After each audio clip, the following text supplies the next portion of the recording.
estás? Estamos teniendo un problema con las bombas. Quisimos resolver el punto 14. ¿Qué pasó? ¿Quedaron encerrados al rodete? Sí, no sabemos ¿Cómo es para el dónde asunto? disparar. ¿La duda? Y el ejercicio es el ejercicio 14. Y bueno, por lo menos vayan a la palanca de accionamiento y acción. Se baja una palanca y arranca la bomba. Hay que ver si cavita o no cavita, ese es otro tema. Ah, si cavita o no cavita, bueno. Ahí está Ahí el está, problema ese es este. otro más. Si cavita o no cavita. Bueno, el tema es que cualquier instalación o cualquier elemento, puede ser un codo, puede ser una válvula, puede ser una bomba, puede ser la hélice de un buque, lo que sea, que esté en condiciones o con posibilidades de cavitar, va a cavitar siempre y cuando en algún momento, en algún lugar, la presión del fluido local disminuya por debajo de la presión de vapor. El tema es que a veces no nos queda totalmente claro qué es la presión de vapor, y el otro problema, concretamente en el caso de las bombas, es saber dónde tenemos la presión más chica, más baja. La presión de vapor es una relación termodinámica, que se estudia en termodinámica, pero no desde el punto de vista de presión de vapor, sino de temperatura de ebullición. Pero que es lo mismo. A cada temperatura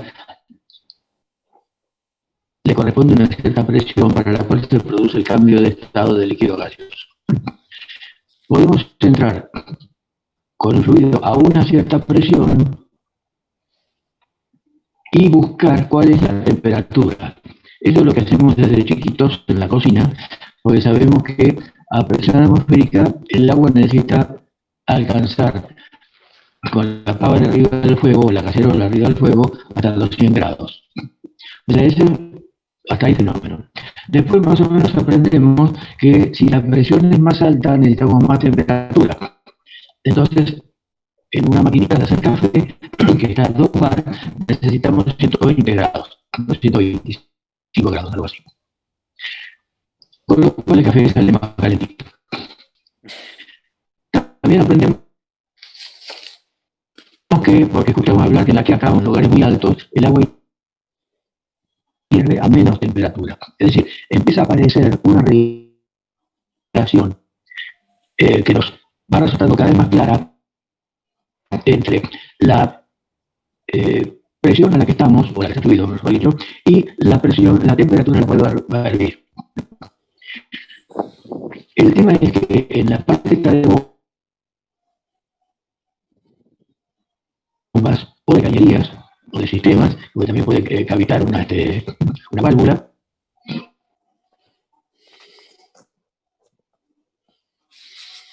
el fluido en una válvula, es que ahora miramos al revés.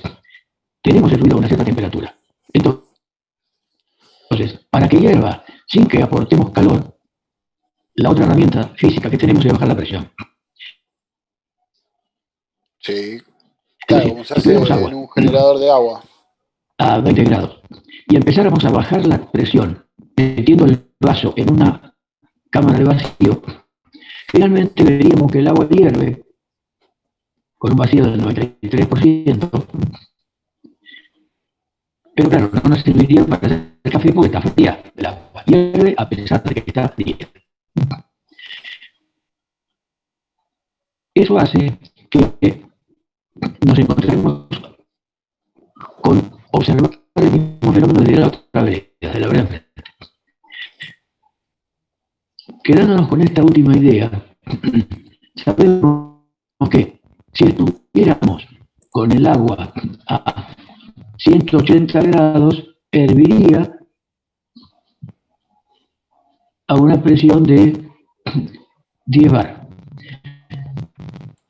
Si estuviera a 20 bar, por ejemplo, tuviéramos el agua a 20 bar encerrada en algún recipiente, presurizado con aire comprimido, no sé, como uno quiera, Si la tuviéramos a 180 grados, pero estuviera a 15 bar, no herviría. Pero si empezamos a aflojar la valvulita que regula la presión y la presión en ese recipiente empezara a bajar, cuando llegara a 10 bar empezaría a hervir. No aportamos calor, hirvió porque bajó la presión.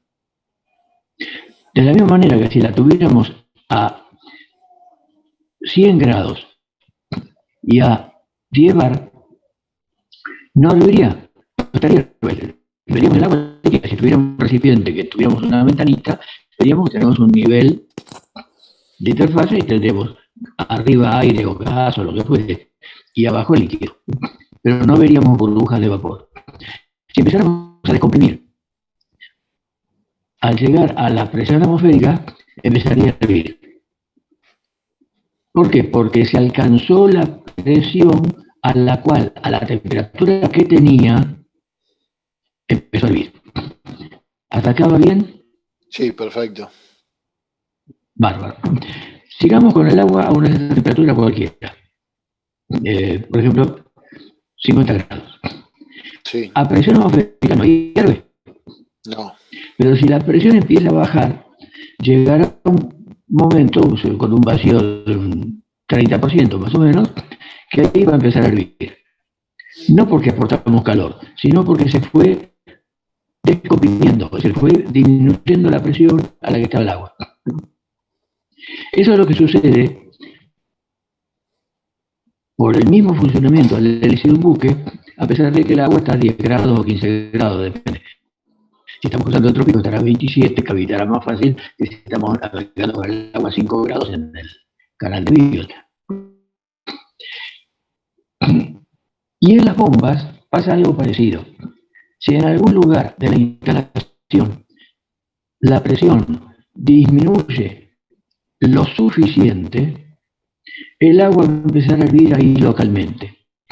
Esa depresión puede sobrevenir por en un codo, por ejemplo, o en una válvula, debido a la misma dificultad de fluir por distintos caminos, ir haciendo recovecos.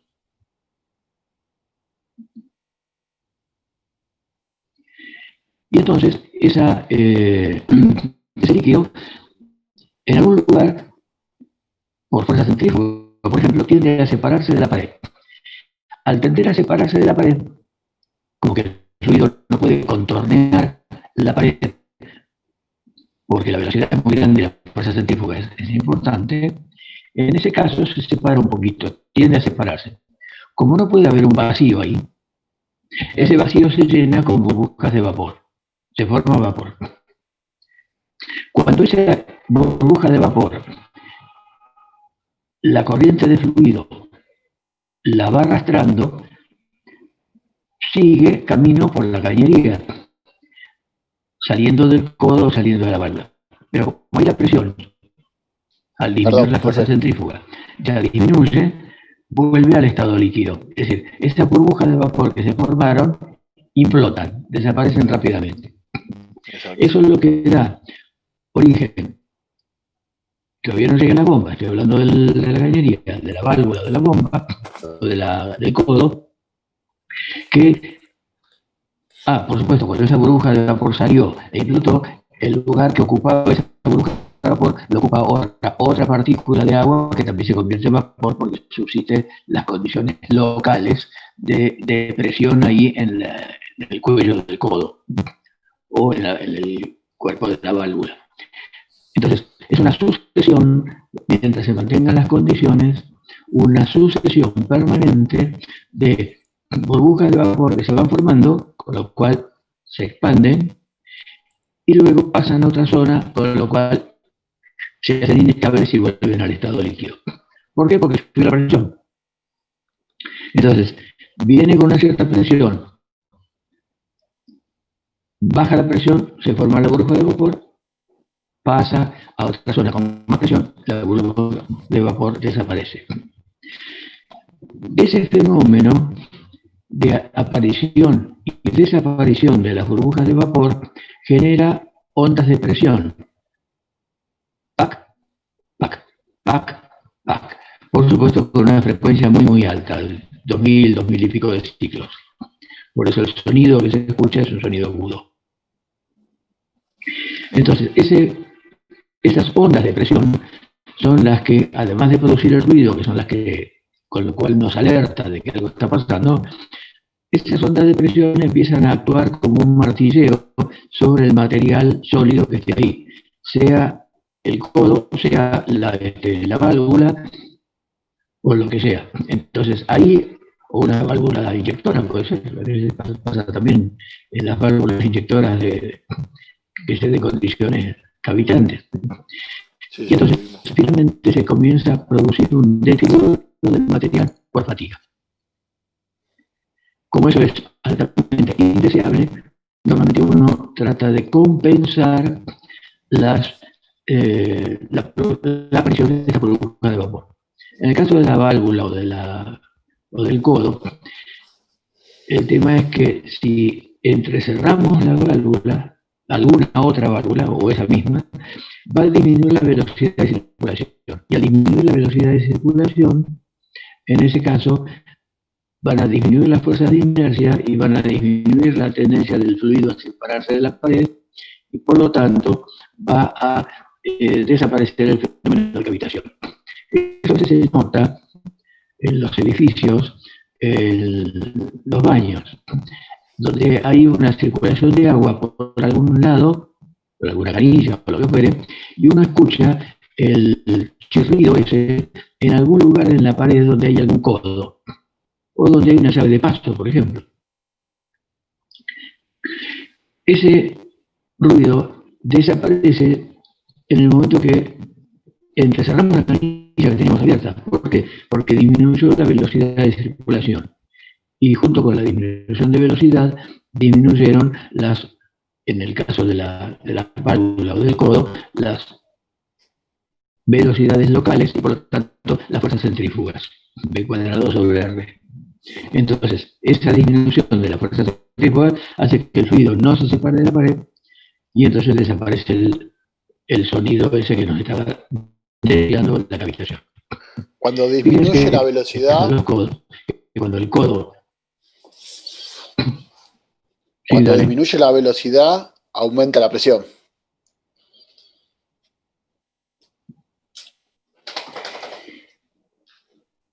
Estaría por ver, después habría que estudiar las nuevas condiciones de funcionamiento. El problema básicamente es que no es que aumente la presión, pero digamos disminuyen las fuerzas locales en ese codo, las fuerzas centrífugas del agua que está pegando la vuelta en el codo, y en ese caso ya el fluido corre pegado a la pared, no tiende a separarse y se dejan de formar la burbuja de vapor. Después sería otro problema estudiar qué pasó con la presión local aquí. Pero de hecho es que si la presión aumenta, es otra forma de verlo, si la presión aumenta, en ese lugar dejará de cavitar. ¿Qué es lo que pasa con las palas de las hélices? Por el mismo principio de funcionamiento de las palas, que lo vamos a ver Dios mediante el año que viene. Espero que no sea por este medio, que sea presencial.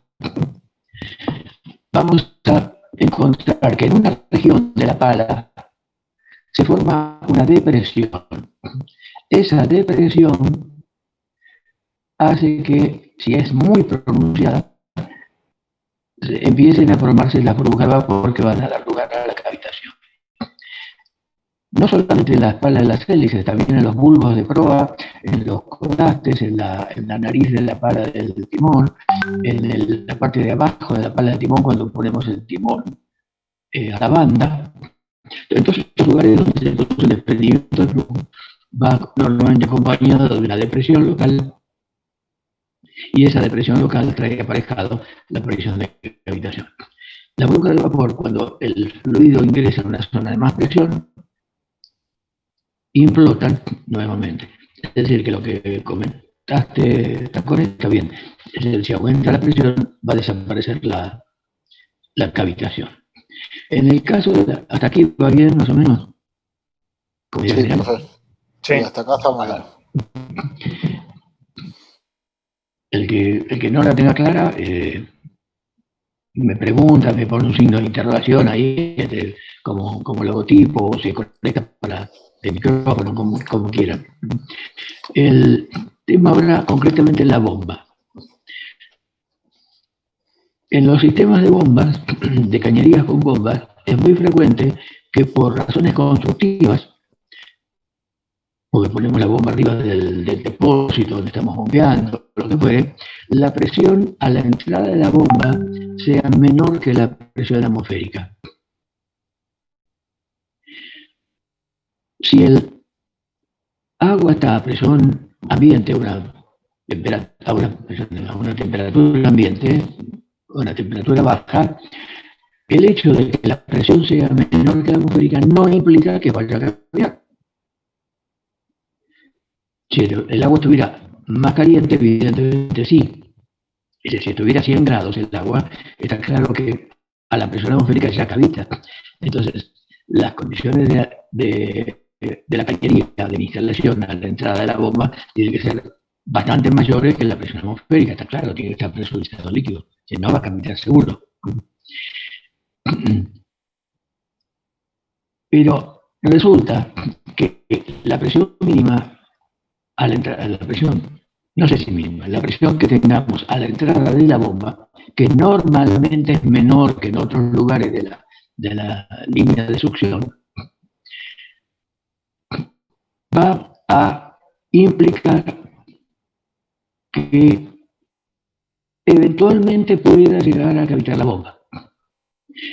El problema es que es muy fácil calcular cuál va a ser la presión a la entrada de la bomba. Lo único que tenemos que tener es los datos del circuito, es decir, qué elementos tenemos, qué longitud de caño, qué cotas, es decir, toda la parte geométrica conocida para tener los coeficientes de pérdida de carga, el factor de fricción, etcétera, etcétera.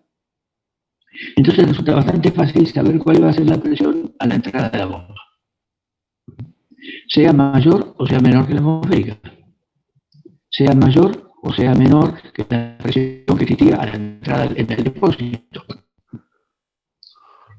Porque fíjense que si la presión, por ejemplo, que el tanque esté muy elevado, como le dije que estaba en Central Puerto, el tanque puede estar a presión atmosférica, pero si el tanque está a 20 metros arriba de la bomba, la presión a la entrada de la bomba va a ser mayor que la atmosférica. ¿Por qué? Porque tenemos el peso de esa columna de líquido.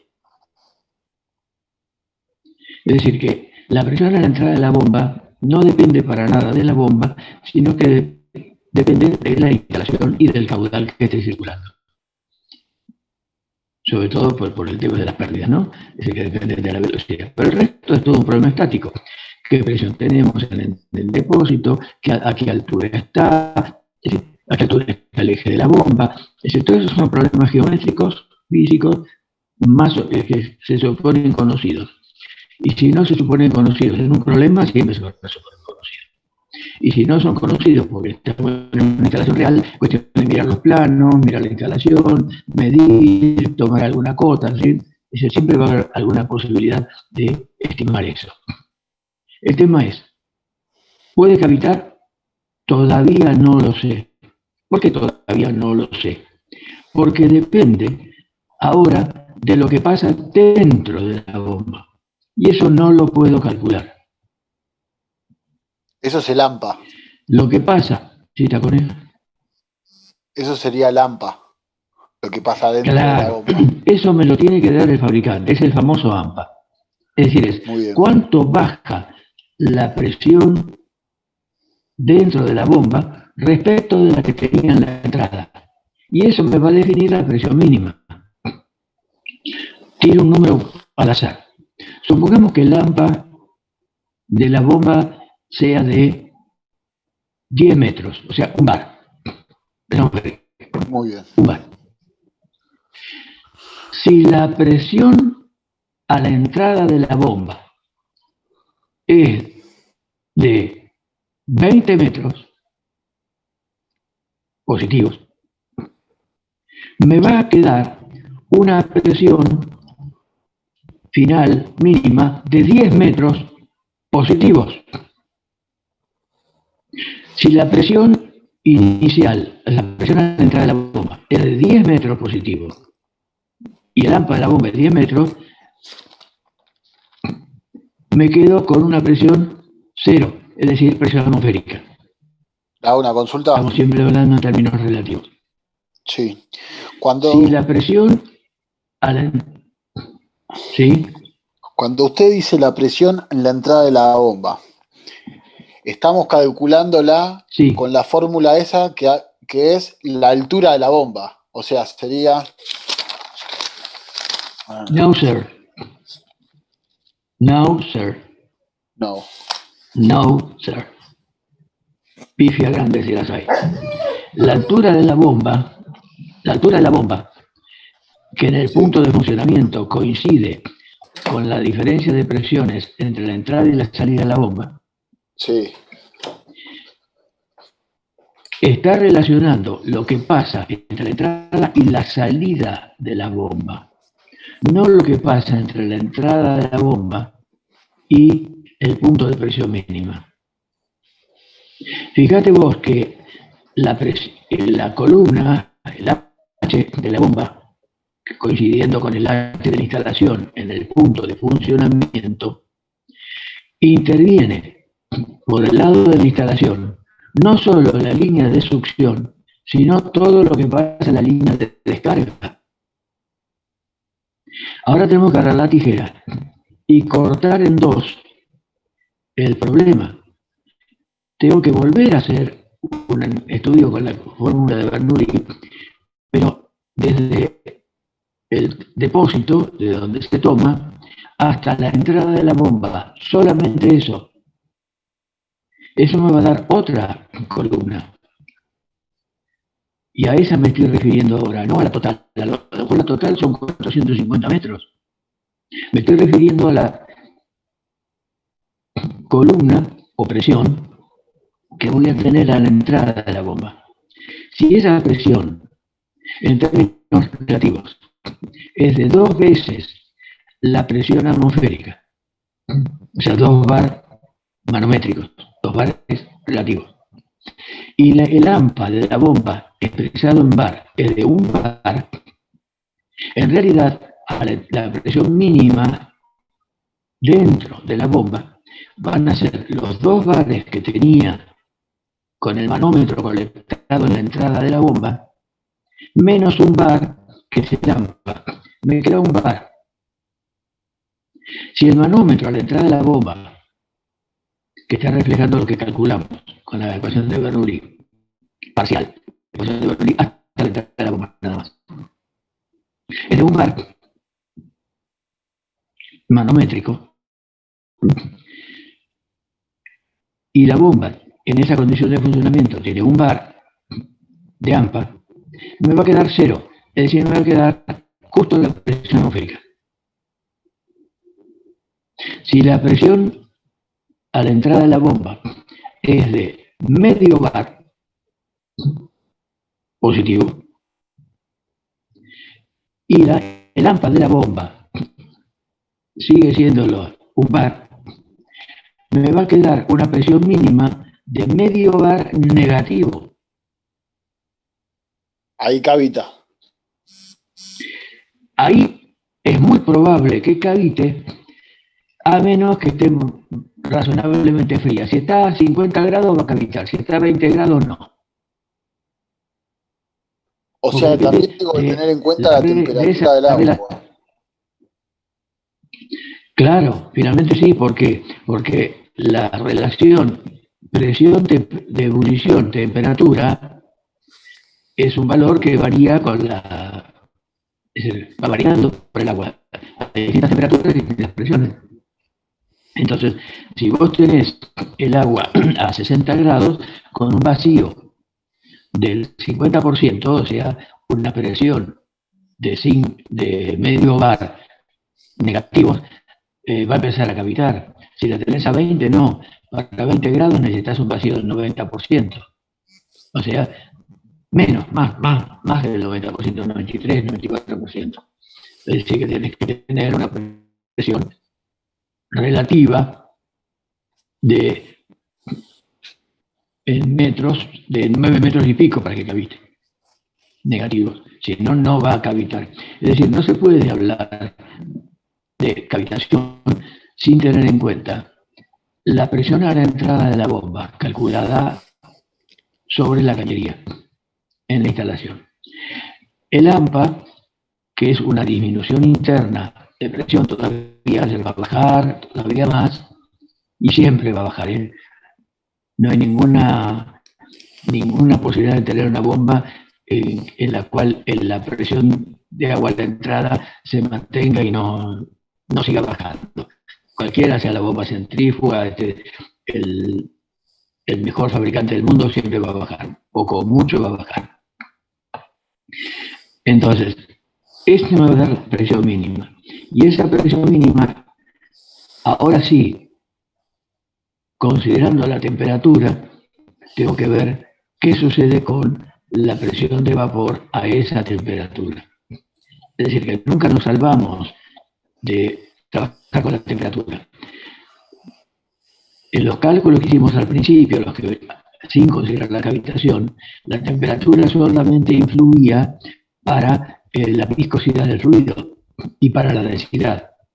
La densidad poco, la viscosidad bastante.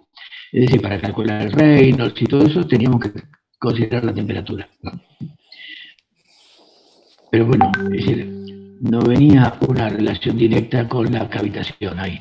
La influencia de la temperatura era tendiente a considerar la densidad del ruido y considerar sobre todo la viscosidad, que cambia más que la densidad.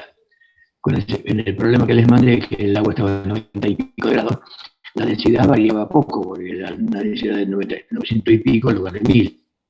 Pero la viscosidad variaba mucho, en lugar de 1 por 10 a la menos 6, era 0,3 por 10 a la menos 6, o sea, había caído muchísimo la viscosidad. ¿Más o menos va bien? Sí. ¿Tacones? Sí, sí. Sí, profe. Ahora con lo que me dijo, tendría que continuar con el ejercicio. Sí. A ver, no sé si tienen.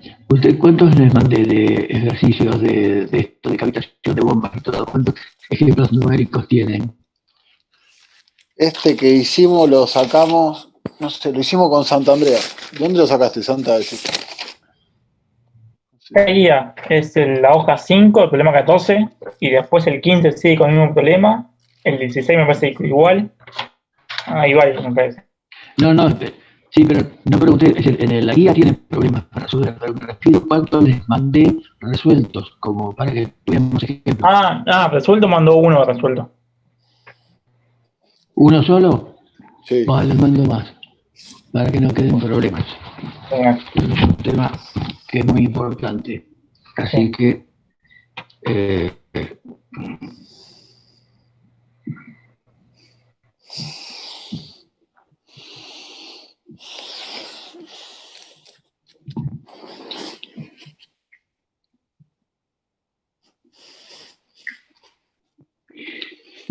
les voy a mandar varios, por lo menos 2, y lo que voy a hacer es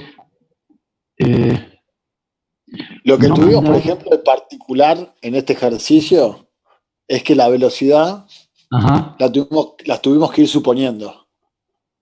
Y tuvimos que ir dándonos cuenta. Eso pasa mucho. Cuando uno no tiene, si uno no tiene el caudal, claro, no teníamos si uno caudal. no tiene el caudal, está clarísimo que tiene que superar velocidades. Pero eso superar velocidades es para poder obtener puntos que me permitan trazar la curva de la bomba, la curva de la instalación. Las velocidades las supongo para sacar curva de la instalación. Claro, que tienen que coincidir. Claro, después la cruzo con la de la bomba para saber dónde está funcionando. Está bien. Profe. Yo les voy a mandar algunos otros ejemplos más. Profe. Sí, Ferrara. ¿Y qué pasa si no nos coincide justo con la curva de las RPM que nos pide el problema? No, hay que ir suponiendo hasta que coincida. Ese es otro problema. Claro, no, tenés que suponer, vos tenés una curva decreciente con el caudal de la bomba y una curva creciente de caudal de la instalación.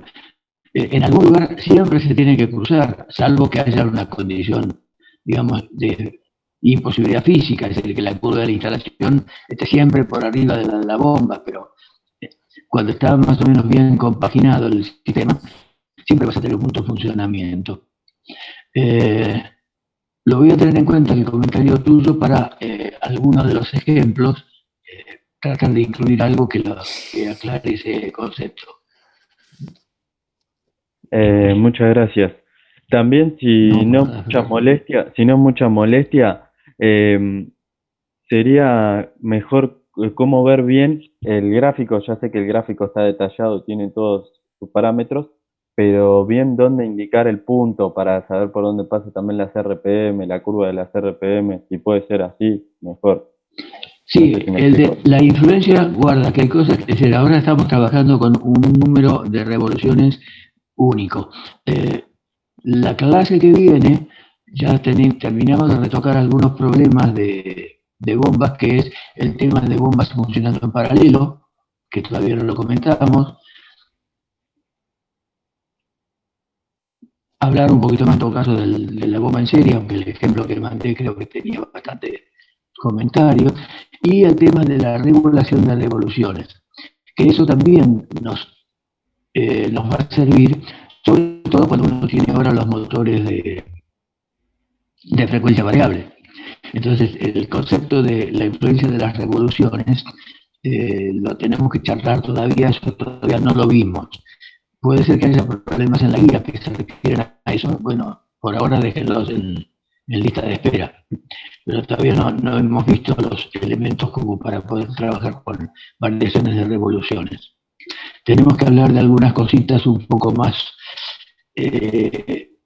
densas desde el punto de vista teórico, así que me lo reservo todo eso para el mes de septiembre. Yo calculo de cualquier manera que la materia esta la terminamos, por lo menos lo fundamental, en septiembre. Y el mes de octubre calculo dejarlo para que ustedes me planteen, con tiempo, claro, no el mismo día, cualquier tema del programa que quieran volver a ver.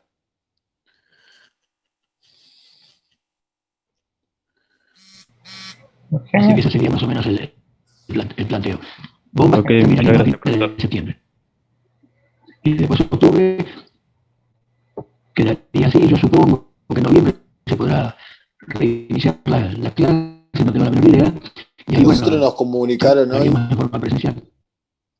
Hoy, profe, nos comunicaron que es muy probable que rindamos vía internet. ¿El examen también? Y nos pidieron. Nos pidieron. ¿De enseñanza? No nos dijeron explícitamente así, pero sí nos pidieron datos, por ejemplo, si contábamos con computadora, si contábamos con cámara, una habitación sola. Ya dieron a entender como que si nos teníamos que ir preparando para rendir así a lo mejor. Bueno, o sea que en noviembre no vamos a tener clases, eso viene bastante claro. Bueno, ojalá no sea así, porque con un examen por computadoras casi parecen esos cursos que había antes, no sé si sigue habiendo esos cursos por correspondencia, que a uno le mandaban el examen, lo tenía que mandar por carta, en fin, ya veremos. No sabía nada, todavía no recibí ninguna información al respecto, pero bueno, veremos qué es lo que surge. Esperemos que no. ¿Otra consulta? ¿Sí, San Andrea? Yo no entendí muy bien lo de... Usted dice que yo tengo una cierta presión, o depresión mejor dicho, va a cavitar o no, dependiendo de la temperatura. ¿Yo cómo puedo tener esa relación de presión y temperatura para ver si cavita o no? La sensación de temperatura es un dato que uno tiene porque es un dato del problema. Uno sabe a qué temperatura tiene el agua en el tanque, Y eso ya automáticamente te da en una tabla de termodinámica de propiedades, te manda la presión de vapor. Yo en el Vademecum les incluí esa tablita que la saqué de un libro de termodinámica y la puse ahí para que la tengan como referencia, es decir, la presión y la presión en columna de vapor para distintas temperaturas. Ah, sí. De ahí tenemos para manejarnos. Y en lo que es vapor saturado es cuando la presión es por la presión estamos, perdón, Santander, la presión que estamos haciendo por cálculo. Sí. Calculamos la presión a la entrada de la bomba y después le restamos el AMPA que se supone que nos tiene que dar el fabricante de la bomba. O sea, ese es un dato que se supone conocido. Claro. O sea, acá por ejemplo me dice a 50 grados tiene o sea, en absoluto es eso. Si mi presión está debajo de eso, cavita. Los valores termodinámicos son siempre. Si la presión es menor que esa, cavita, claro. Ah, perfecto. Todo absoluto se maneja.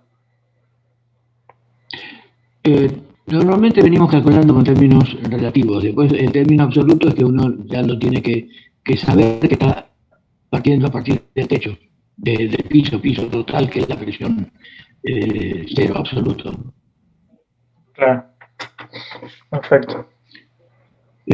Voy a tratar de los problemas que le mande Santander, voy a tratar de manejarme con 2 o 3 puntos de vista distintos para que ustedes visualicen mejor cómo es esa combinación de manejarnos con valores absolutos y valores relativos. Lo que mandé un gráfico, pero a lo mejor no fue suficientemente claro, así que les voy a mandar alguna cosa más. Eso le iba a decir, los gráficos eso ayuda un montón también cuando usted pone cero absoluto y relativo y se maneja con ese gráfico. Ahí eso se ve más claro. Ese en muchos libros no aparece. Sí. Ese gráfico en muchos libros no aparece, pero a mí me parece que es bastante conceptual y permite visualizar mejor el fenómeno. Sí, eso es verdad. Bueno. Así que bueno, le mandaría un par de problemas más explicados.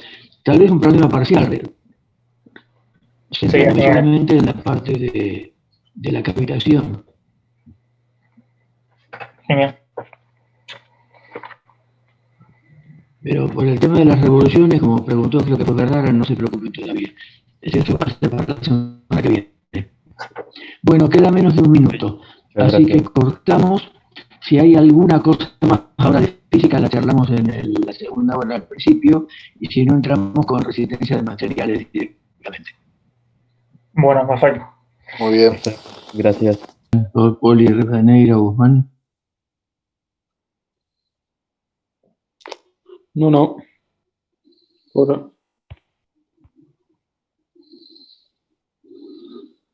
Entonces, un poquito de paciencia. Hoy vamos a dar por terminado, creo, el tema de solicitación axil. Y vamos a empezar ahora así con flexión, que es lo que sigue la semana que viene. Bueno, a ver.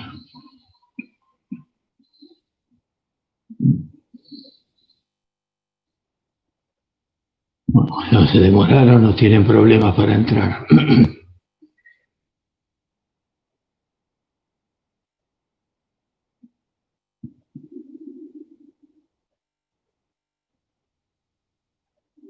De axil, ¿cómo van? De lo que hemos visto hasta ahora, solicitación axil, reticulados.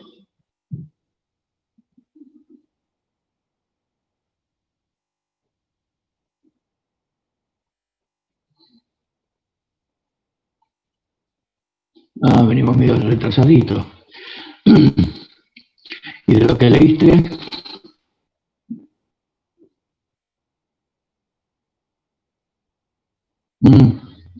Bueno, vamos a bajar un cambio entonces. Pero no se atrase porque de resistencia a materiales nos queda bastante por ver todavía.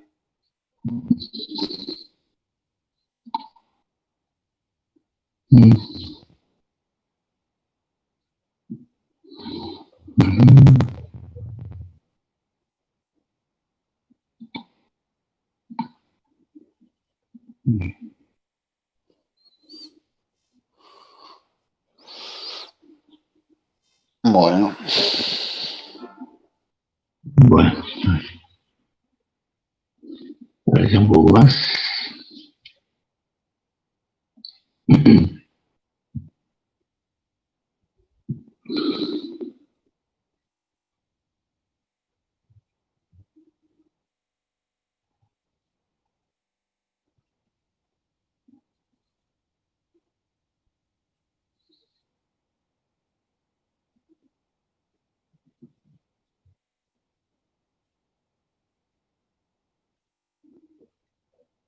Bueno.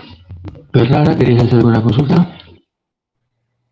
Yo por el momento hasta ahora no. No, por ahora no. Bien. Pero fue muy buena la explicación de la temperatura y las presiones para poder ver en la tara, en la tabla que ya está en el Badmekum. Bueno, me alegro. Gracias. Bueno, vamos a estática. Desde el principio vimos, cuando estudiamos cuerpos, que los grados de libertad que tiene un cuerpo en el espacio los reducíamos, bueno, no los reducíamos, pero digamos, los planteábamos como 6 grados de libertad, teniendo en cuenta que la rotación, que podía ser alrededor de un eje orientado de cualquier manera respecto de nuestros ejes básicos, tenía 3 componentes. Entonces hablábamos de 3 componentes de rotación, de una única rotación posible. Y cuando hablábamos de desplazamiento, también de un desplazamiento lineal en una determinada dirección, lo descomponíamos 3 componentes de dirección. Esto nos daba 6 grados de libertad. 3 componentes de desplazamiento y 3 componentes de rotación. Y eso nos permitía estudiar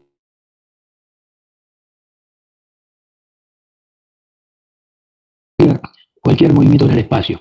Cuando hablamos de fuerzas, esas posibilidades se traducían en que podíamos estudiar fuerzas o momentos, fuerzas o pares, en cualquier dirección y orientación, siempre y cuando pudiéramos conocer las 3 o pudiéramos llegar a determinar las 3 componentes de una fuerza resultante y las 3 componentes de un momento resultante. Eso daba 6 ecuaciones, 3 de producción de fuerzas y 3 de momentos. Normalmente la materia esta la estudiamos siempre con movimientos en el plano. ¿Por qué? Porque la complejidad de manejar 6 ecuaciones conceptualmente no agrega nada respecto del plano. Entonces, en el plano nos manejamos con menos ecuaciones, que eran 3, porque había 2 posibilidades de proyección de fuerzas en 2 direcciones y una única ecuación de momentos, que era la de una rotación alrededor de un eje perpendicular al plano del cual estamos hablando. Normalmente uno se refería a eso porque ya en la escuela secundaria nos venían acostumbrando a eso, a hablar de una ecuación de momentos respecto de un punto. Ese punto en realidad es la traza, la intersección de ese eje perpendicular al plano con el plano, que nos da un punto. Entonces ya momentos respecto a un punto, bla, bla, bla. Bien. Eso nos daba para el plano la posibilidad de plantear 3 ecuaciones, que normalmente uno recurría a 2 ecuaciones de proyección de fuerzas, horizontales y verticales, por ejemplo, y una ecuación de momentos respecto a un punto cualquiera, que podría ser el origen de coordenadas o no. En realidad, si uno estudiara esto un poco más a profundidad, se pueden reemplazar las ecuaciones de proyección de fuerzas, se pueden reemplazar por otras ecuaciones de momentos. Claro, ustedes me estarán pensando, las ecuaciones de fuerzas son fáciles, las ecuaciones de momentos son complicadas, ¿para qué reemplazar ecuaciones de fuerzas que son fáciles por ecuaciones de momentos que son más complicadas? Bueno,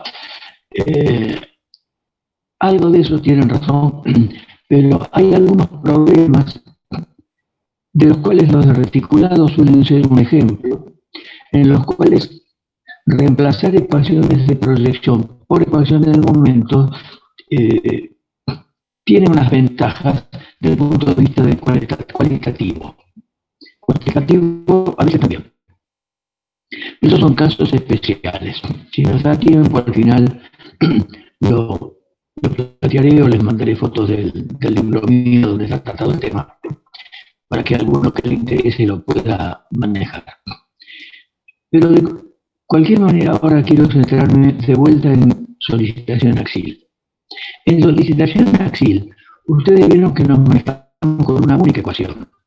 ¿Por qué? Porque sabemos que para el equilibrio de las barras, las fuerzas tienen que tener una única dirección, que es la dirección del eje de la barra. Entonces, al ser así la situación, de esas tres ecuaciones de la estática, solamente me queda una, que es que la sumatoria de fuerzas en la dirección del eje de la barra tiene que ser igual a 0. Y así es como sacamos los esfuerzos normales y las tensiones sigma en la barra. De hecho, lo hicimos para los esfuerzos de barra, planteando situaciones de equilibrio. No sé si eso más o menos lo alcanzaron a ver de lo que vimos el viernes pasado.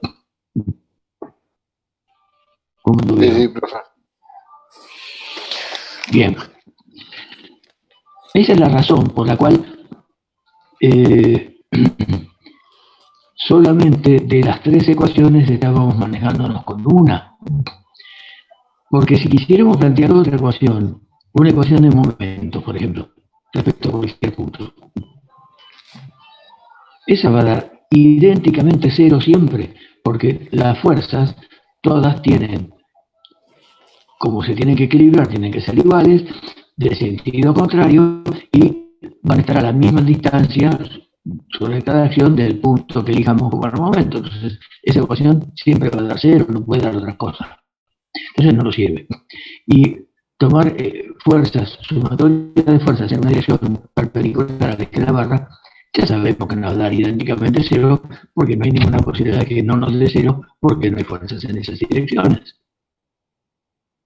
Quiere decir que la estática, para el caso de las barras solicitadas en solicitación AXIL, solamente me da una única ecuación.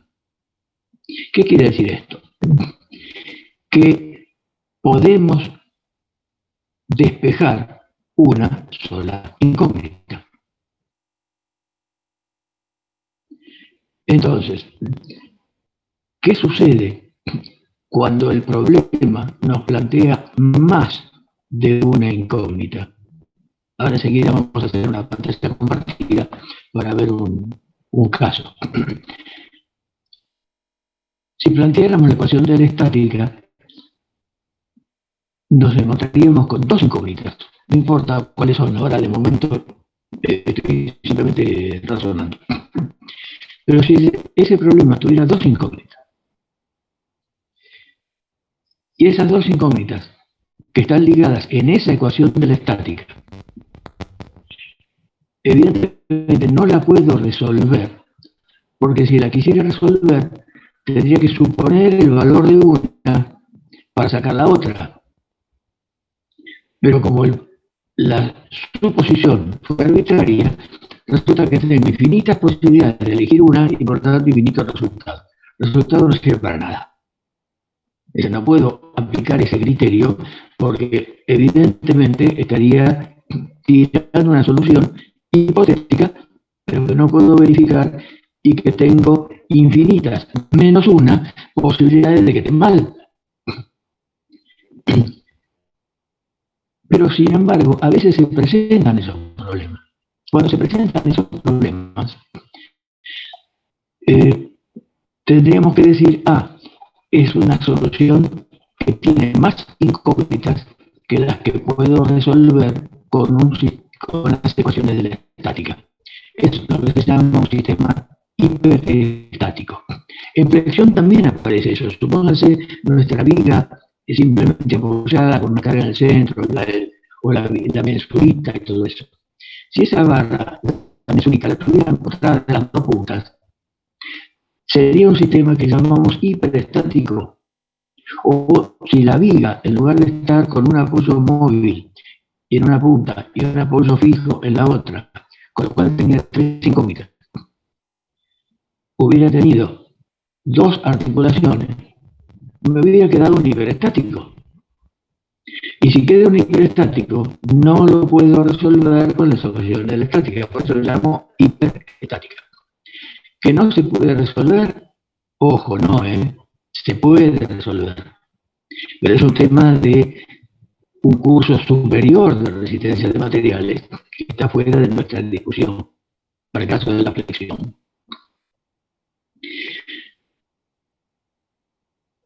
Pero para el caso de la solicitación áxil tenemos un recurso. ¿Por qué? Porque tanto para la flexión, como para la torsión, como para la solicitación áxil, se puede resolver un sistema hiperestático siempre y cuando de alguna galera o de alguna manga pueda sacar ecuaciones adicionales. ¿Cuál es esa galera del mago? ¿O cuál es esa manga donde escondemos el naipe? Es simplemente el hecho de decir la resistencia de materiales y las deformaciones del cuerpo me van a dar una o más ecuaciones adicionales. Para el caso de la solicitación áxil, podemos resolver una buena cantidad de problemas que suelen suceder de un hiperestático del primer grado, es decir, que tenga 2 incógnitas. Con lo cual tenemos una ecuación de la estática y una ecuación más de las deformaciones que nos da la resistencia de materiales. La otra pregunta que puede estar pensando alguno de ustedes, que creo que lo aclaré en algún momento, pero no estoy seguro, por el hecho de que las clases ahora las tenemos virtuales, es que es tan fácil resolver un sistema isostático que me alcanzan las ecuaciones. ¿Para qué hago un hiperestático? El isostático, el sistema isostático, se diseña para que tenga libre dilatación por variaciones de temperatura y no aparezcan tensiones, esfuerzos internos o tensiones por la temperatura. Creo que el viernes pasado alguien comentó, o yo comenté, salió el tema de la estación de retiro, de las cubiertas de andenes, hablando de articulados. Esas están hechas así para que tengan libre dilatación, lo mismo que los puentes, que tienen un apoyo móvil para que tengan libre dilatación y estén libres de tensiones internas o temperatura. Eso se entiende. El tema es, ¿para qué hacemos hiperestáticos? Bueno, los hiperestáticos, cuando se construyen así porque dan una redundancia, es decir, una mayor seguridad de que si un apoyo falla, los otros lo van a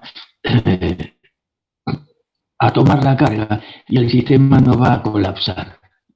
Normalmente en el ITBA y también en la escuela cuando daba alcanzaba a explicar este tema en clase, utilizaba una figura un poco de humor negro, pero digamos que la podemos llegar a suavizar. Supongamos que 6 personas están llevando un cajón con 6 manijas. Normalmente decía un ataúd, pero bueno, digamos, no hagamos un chiste malo y digamos que estamos llevando entre 6 un cajón. Adentro del cajón puede ir cualquier cosa, un motor, lo que sea. Lo estamos llevando entre 6. Si uno de los 6 que están llevando el cajón tropieza o se tiene que sonar la nariz, va a soltar el cajón. ¿Y qué va a suceder? Nada. Entre los otros 5 soportan un poco más de fuerza cada uno porque tienen que compensar la parte de peso que estaba llevando el que se está sonando las narices. A lo sumo le dirán, che, apúrate que esto pesa. Pero el cajón no se fue al piso. Si hubiera estado isostáticamente sustentado, hubieran sido dos llevando el cajón, uno de cada punta. Está bien, dos tipos Schwarzenegger, no importa, ¿no? O Stallone, Rambo, no importa. Dos suficientemente fuertes como para llevarlo. Pero si uno se tiene que sonar las narices, otro piensa, ¿qué pasó con el cajón? Se fue al suelo, inevitablemente. Es decir, no había redundancia en los soportes. ¿Me expliqué? Sí, sí. Sí, sí. Bien. Es decir, los hiperestáticos se hacen para que haya redundancia en los soportes. ¿Cuál es la consecuencia inevitable en las estructuras? Que tienen que resistir o hacerse más, los tenemos que hacer más fuertes, más resistentes, para que aguanten las tensiones térmicas, los esfuerzos por variaciones de temperatura, que pueden llegar a ser más importantes o más condicionantes para la falla que lo que son las cargas normales, digamos, por fuerzas aplicadas. Fíjense un ejemplo bastante conocido, el de las vías de ferrocarril. Las vías de ferrocarril soportadas por los durmientes están previstas para que pueda pasar por encima una locomotora, un tren, pero bueno, la locomotora va a ser lo que más pese del tren, que en nuestro país son 118 toneladas, repartidas en 6 ejes. 220 toneladas, depende, pero más o menos andan todas por ahí. La locomotora tiene que ser pesada, hago el comentario de cultura general, para que haya fuerza de adherencia, para que la fuerza de rozamiento entre la rueda y el riel me dé la fuerza de tracción necesaria para que el tren se mueva. Es decir, necesito lastrar la locomotora, se tiene peso de más, se podría hacer más liviana, pero no tendrían esa prestación. Claro, si voy a mover pocos vagones, me aguanto con una locomotora más liviana, ¿no? Supongo que alguna vez habrán visto pasar frente a la escuela una de esas locomotoras de maniobra que tienen la cabinita en el medio y tienen un motor de cada lado, más chiquitas. Esas pesan 44 toneladas. Esas pesan 44. O sea, son las 40, en la jerga ferroviaria se las conoce por las 144, las 44 toneladas. Son esas. Pero las grandes, las de línea, digamos, las que andan por los ramales principales, esas son de 118 toneladas. 119, 120, pero andan por ahí. El tema es el siguiente. Cuando las vías se calientan con el sol, si no tienen una pequeña separación cada tanto, que les permita dilatarse, porque resbalan las eclisas, que son las capas que unen las vías con vías, que los agujeros son ovalados, para que las vías puedan hacer esto. Pero si están pegadas y se calientan con el sol, tienden a revirarse. Y eso a veces aparece una vía que está hecha, uno la mira desde arriba y es una viborita. ¿Por qué? Porque se corrió, desplazó los durmientes moviendo la piedra, el balasto, cuando aguantaba la locomotora, la 118 toneladas, pero no aguanta esa variación de temperatura, porque las tensiones trabajan y son muy importantes. De hecho, alguna vez tuve que sufrir en estabilidad 2 en la facultad, en un examen final, una estructura, un pórtico formado por una serie de vigas y columnas, que estaba solicitado simplemente por una variación térmica en alguna de las barras, que se calentaban en alguna de las barras. Y me llevó 3 horas resolverlo. Aprobé, del motor 3 horas. No vamos a trabajar con tanto, pero con las piezas de una dimensión, es decir, barras, podemos llegar a resolver y encontrar esa ecuación adicional. ¿Hasta aquí va bien? ¿Me van siguiendo? Sí, profe. Sí. Bien. ¿Cuál es la ecuación adicional?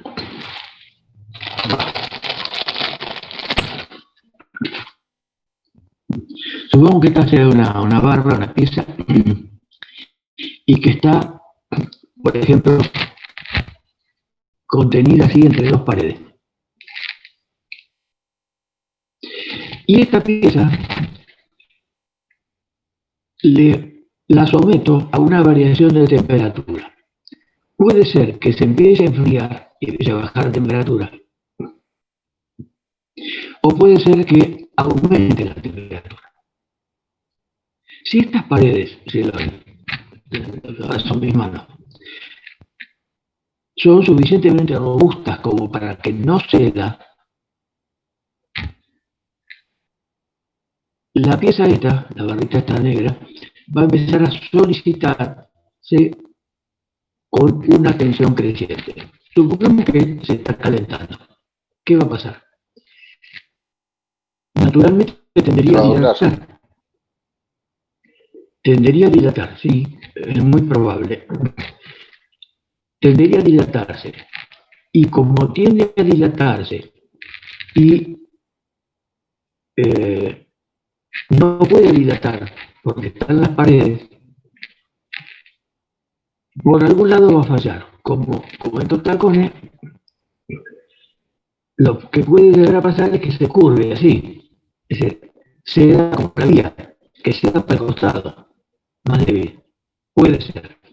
Ahora supongamos que sean tan robustas que aguante la compresión y no se alcance a doblar. ¿Qué va a pasar? Y va a colapsar. Va a entrar en influencia y se va a arrugar de alguna manera. Si estuviera... pero mientras tanto, ¿qué va a estar? ¿A qué va a estar sujeta? A un esfuerzo de compresión, porque está tratando de estirarse y no le permitimos que se estire. Es como que se estirara y al mismo tiempo de afuera la comprimimos.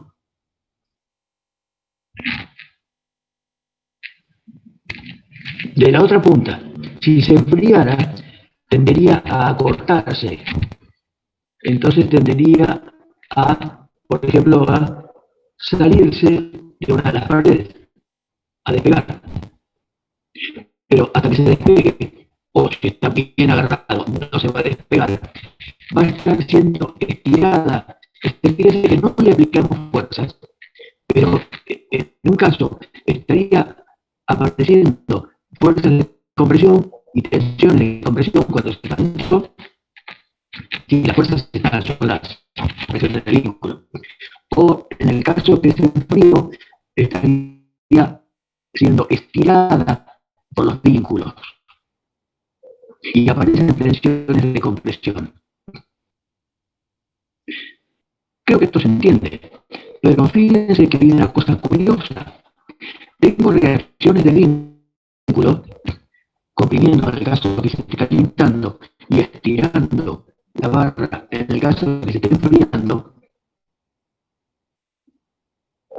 Pero no hay otras fuerzas, no hay fuerzas externas. No es que hace esto con columna y aparece la reacción del vínculo. No es que puse fuerzas acá en el medio para estirar y por lo tanto no aparece nada. Es decir, de hecho podríamos tener un reticulado bien articulado y calentar una barra con el sol o calentándola con una resistencia eléctrica y aparecerían esfuerzos y reacciones en los vínculos sin que aparezcan pesos, no le colgué nada, no le apoyé nada encima. Pero las fuerzas aparecen igual. Es decir, vamos a tener reacciones de vínculos sin cargas, solamente por una variación de temperatura. O sea que las tensiones las consideramos como fuerzas. Las tensiones siempre son fuerzas, pero son fuerzas por unidad de superficie. Son kilos por centímetro cuadrado. Muy bien. O sea, las tensiones son fuerzas internas que actúan en 1 centímetro cuadrado de superficie. Ahora, en total, si esto se calentara o se enfriara, las reacciones de los vínculos a lo mejor podrían ser de media tonelada, un montón de kilos, pero repartidos en toda esta sección que me estaría dando la tensión. La tensión siempre es como vemos el esfuerzo repartido en cada centímetro cuadrado. Eso es lo que llamamos tensión.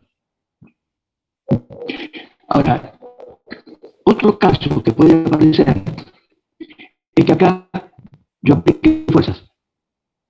Supongamos que ponemos un collarín. En ese collarín aplicamos fuerzas.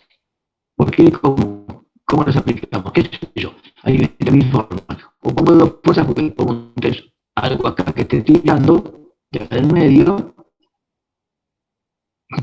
tirando del medio, o bien que tengo esto que es un pistón y ese pistón le está actuando al cilindro y está actuando una presión hidráulica y está empujando para acá. Es decir, mecánicamente puedo llegar a fabricar acá en el medio una fuerza que vaya para este lado. Si esto estuviera libre así, si esto estuviera libre, se estiraría simplemente y esto se corre y no pasa nada. No sería un caso de estático, es un caso de pavote. Desde acá hasta el apoyo estaría traccionado, pues se está deformando, y desde acá hasta la punta libre no pasa nada, pues se corre por ningún impedimento. Es decir, ese sería un ejemplo ultra pavote. Pero si acá tiene una recepción y esto se mueve para acá, excepto que estoy estirando, y esto no se puede correr, esta parte de acá, digamos la que va de este lado, va a estar comprimida, porque estas fuerzas están estirando esto, estirando esta parte, pero como esta no se puede desplazar, a su vez va a quedar comprimida. Y esto es un caso hiperestático. ¿Por qué? Y porque tengo una sola ecuación de fuerzas. Fuerza sumatoria de fuerzas en el sentido este de la barra igual a 0. Pero tengo 2 incógnitas. La fuerza que hace este apoyo, mi mano está empujando para allá, y esta que está reteniendo para que esto no se venga. Es decir, tengo 2 incógnitas. Y tengo una ecuación de la estática. La ecuación de la estática, ¿cuál va a ser? Que la reacción de la mano derecha más la reacción de la mano izquierda tiene que dar más la suma de estas fuerzas que esté aplicando acá, tiene que dar 0. Y aquí estamos. La ecuación de la estática, en el caso de la variación de temperatura, ¿qué me daba? La sumatoria de esta reacción en esta mano y la reacción en esta mano, más 0, tiene que dar 0. O sea, esta más esta tiene que dar 0. Físicamente, ¿qué quiere decir esto? Que esta y esta son iguales y de sentido contrario. Creo que es altamente obvio y elemental que si esto se está calentando, tanto hace fuerza para este lado como para este, y por lo tanto la sumatoria de estas dos fuerzas tiene que dar 0. Son iguales y contrarias. ¿Más o menos me explico? Sí. ¿Alguna consulta hasta acá? O sea, no, profe, se entiende. ¿Alguien quiere preguntar? Las paredes tienen la misma reacción de los dos lados. Claro, es decir, de sentido contrario. Suponete que esto se calienta y acá hay una fuerza de 100 kilos para allá, acá tiene que haber otra de 100 kilos para acá. Claro, está bien, perfecto. ¿Está bien? Sí. Y si aquí hubiera una fuerza de 200 kilos para acá, la suma de estas reacciones, sumadas con esta de 200 para acá, me queda 0. Ahora guarda, no quiere decir que estas dos sean de 100 y 100. Claro, eso sí. Porque depende de dónde te aplican estas fuerzas, depende de la geometría. Hay algo que es fundamental, que vale para cualquier caso de hiperestático. En axil, en flexión, que no lo vamos a ver, o en torsión, que sí lo vamos a ver, pero también no es fácil.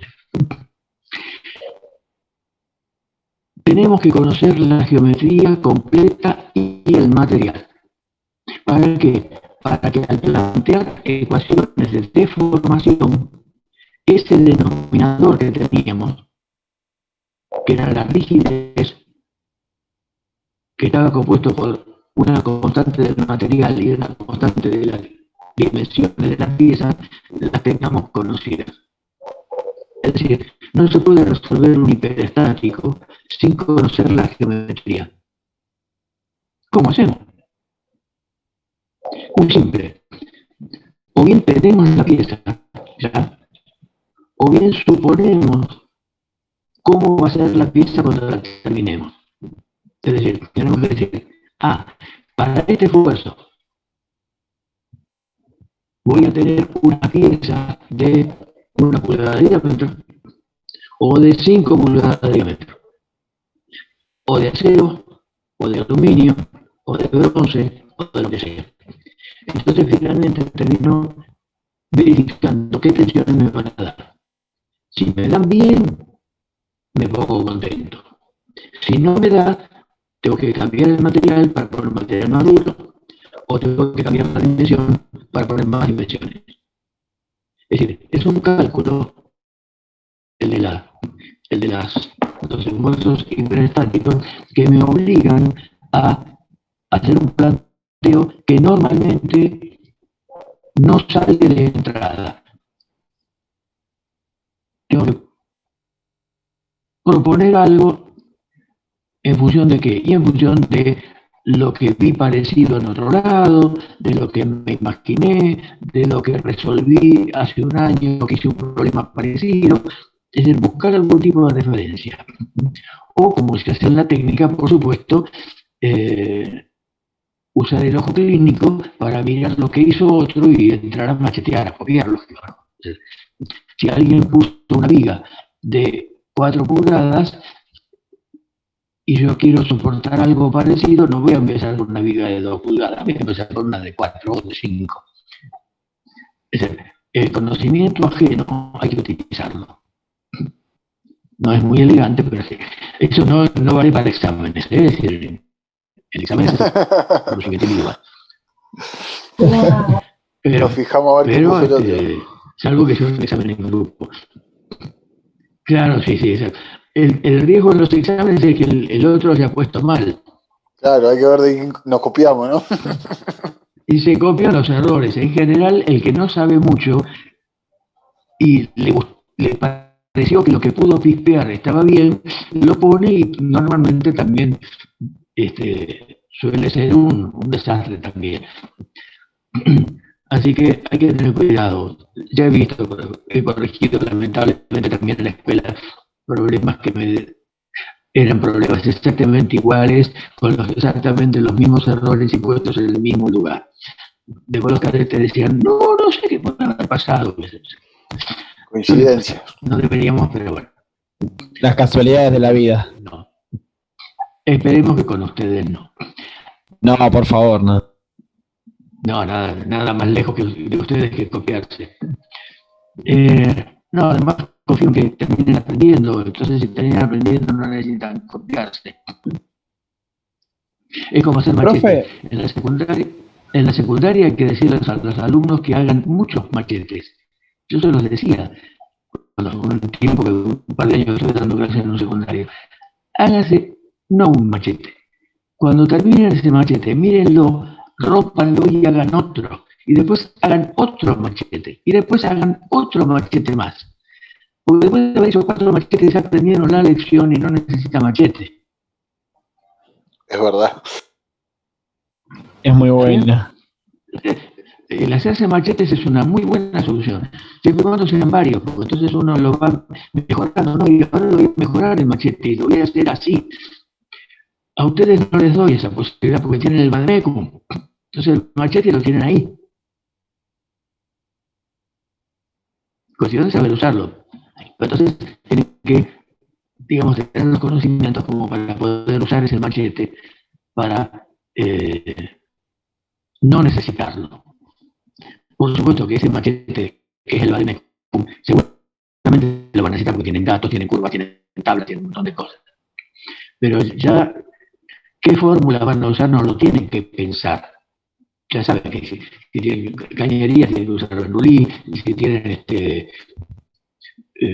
algo de fuerza, tiene que ser masa por la aceleración, o un momento de inercia por la aceleración angular, para los casos de cuerpos en rotación. Es decir, ese tipo de cosas ya uno no las tiene que andar pensando. De cualquier manera, acuérdense que las fórmulas las pueden traer escritas todas en el vademecum, para eso están los espacios en blanco. Bueno, me queda menos de un minuto, así que seguimos dentro de 10 minutos y 40, reiniciamos ya y ahí vamos a compartir pantalla.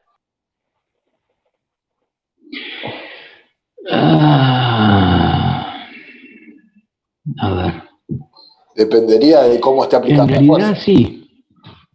En realidad sí, pues son las reacciones del material para no romperse. Son esas fuerzas moleculares. Ah, está bien. Pero esas no ofrecerían resistencia a la fuerza, digamos que no equilibrarían la fuerza, a eso me refiero. Sí, la tienen que equilibrar. Como lo hacen, no sé si arreglan las moléculas. Pero de hecho, por ejemplo, cuando vos tenías, por ejemplo, de un reticulado, ¿no? Aislabas una barra y tenías una fuerza así actuando. De este lado teníamos otra, a ver, ¿cómo tengo que se vea acá? Esta es la fuerza externa que le viene de las otras barras o de la carga aplicada o lo que fuere. Internamente acá, si esto no se rompe, es porque las moléculas están haciendo fuerza para el otro lado. Esas fuerzas para el otro lado, que son las que equilibran a esta externa, estas las está haciendo el material, estas de acá, pues están dentro del material. La vemos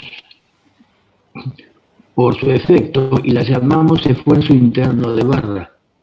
En realidad no vemos las fuerzas intermoleculares, vemos la resultante que es igual y contraria a esta. Sí.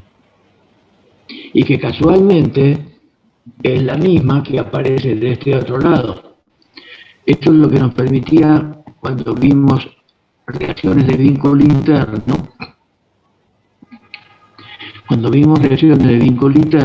es lo que nos permitía ver, bueno, esta que está acá, es como que esta fuerza va caminando y equilibra esta. Ah, claro, exactamente. O en una sección intermedia por acá, esta determinaba la fuerza sobre esta cara de la sección para acá, y esta caminaba para acá y resultaba ser la que actuaba de este lado para acá. Entonces, entre esta y esta otra, daban las dos componentes de esfuerzo interno de barra, que era lo que llamamos esfuerzo normal. Claro, exactamente. Sí. En realidad, lo que hacemos esto es una interpretación macroscópica de lo que está pasando internamente por las moléculas. Porque, de hecho, si las moléculas fallan, se rompe la pieza y se acabó. Claro. Está bien. No sé si te aclaro lo que preguntaba. Sí, perfecto. ¿Guzmán? Sí. ¿Me escucha ahí? Ahora sí. Sí, se me aclaró la duda. Sí, perfecto. Bueno, sí te tengo. tengo mucho ruido de fondo. Bueno, seguimos entonces, no hay ninguna consulta más. Sí, sigamos, profe, no hay problema.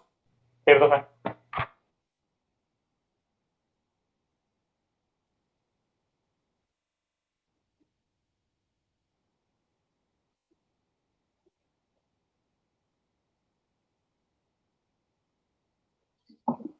Bueno, listo, seguimos. Andrea se iluminó, no sé si quería decir algo o qué, pero se iluminó se le puso el cuadrito amarillo, pero ahora desapareció. Bueno, me voy a pantalla compartida. Vamos a analizar un caso de hiperestático en ácido y ahí no está resuelto numéricamente, pero están más o menos los criterios para resolver. Y después les voy a mandar el de la temperatura, que fue lo que hablamos en la clase la hora anterior. En la clase anterior se los voy a mandar también junto con el de física, el de bombas.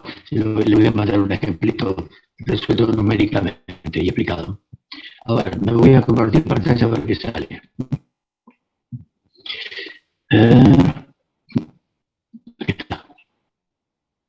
Ahí está. ¿Lo ven ustedes?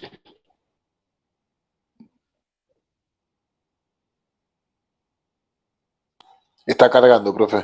¿Alcanzan a verlo? Todavía no. ¿Cómo? Ahora sí. Ahí se ve bien. Okay. Se ve nítido, ¿no? Sí, se ve perfecto. Bueno, empiezo a explicar.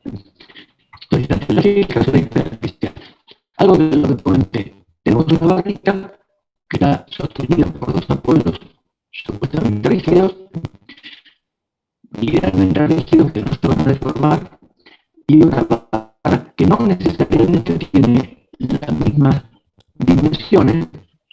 Profe. Acá dice más delgada, acá dice más gorda. Profesor. Y de alguna manera realiza algún collarín o algo aplicado con fuerzas. Le convendría apagar la cámara para escucharlo mejor. Total.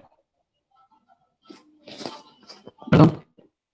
Le convendría apagar la cámara para escucharlo mejor. El efecto normal sería dos veces P. Si planteo la ecuación de la estática, la ecuación de equilibrio de fuerzas que habíamos hablado, que nos queda única en este sentido, sería más R más 2P igual a 0. Acá tengo dos incógnitas, RA y RB. No puedo decir, en mitad cada uno. O sea, este vale P y este vale P. No sirve eso. No, es hipotético, es inventada esa solución. Entonces, como la estática no me brinda ninguna más que la que comentábamos, tenemos que ir a la estática, a la resistencia de materiales. Y la resistencia de materiales nos va a dar una ecuación siempre y cuando hacer una ecuación buena, digamos, siempre y cuando acertemos con lo que sucede. Lo que hay que darse cuenta es esto que puse acá. Es decir, la ecuación no hay una ecuación para plantear. Tenemos que inventar o descubrir, mejor dicho, qué ecuación tenemos que plantear para cada situación. Basándome en lo que sucede, o lo que intuimos que sucede o nos damos cuenta que sucede. ¿De qué nos damos cuenta en este caso? Que la parte 1 se va a estirar, que la parte 2 se va a cortar, pero que la longitud total no cambia. Es decir, la pista se deforma, pero la longitud total, la distancia entre A y B no puede cambiar. ¿Por qué?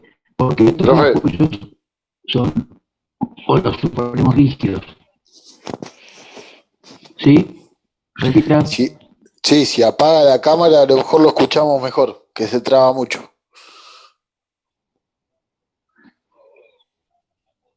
Que apague mi cámara, a ver, para un ratito. Sí, a lo mejor así lo podemos escuchar mejor.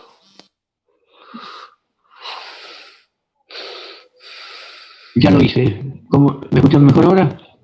Sí, ahí está. Sí, ahora bien. Sí.